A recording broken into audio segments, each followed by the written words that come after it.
Hi, my name is Dishita Turakhia, and I'm a fifth-year PhD candidate here at MIT CSAIL, and I'm advised by Professor Stephanie Mueller.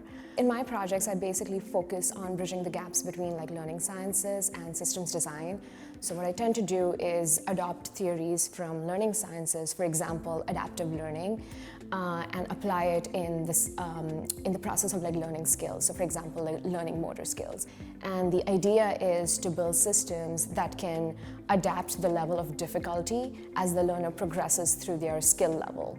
So at the beginning level, the learning task is at a lower task difficulty level. And as the learner progresses and becomes better at their skill, you increase the task difficulty level, and you kind of adapt the task difficulty level to maintain at an optimal challenge point.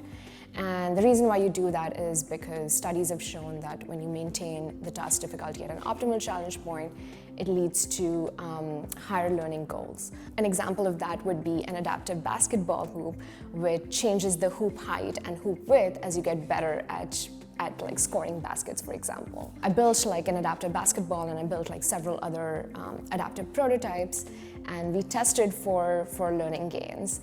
And in my studies, we discovered that people are really bad at self-assessing their skill levels, which is why we need systems like these that can help you learn at an optimal level at all points. You have to design a unique algorithm for every kind of skill. And what I've tried to do in my project is to kind of generalize the approach, and we've discovered that when you normalize a person's score or person's performance over time, as long as the performance is between 50 to 65%, you're in the optimal learning zone. So you kind of sense the learner's performance during the training, and you want to make sure that they are not struggling to keep up with the difficulty level, and also they're not just scoring it or performing at a very high level at all times. Yeah, so there are several different applications that we can have for adaptive learning of motor skills.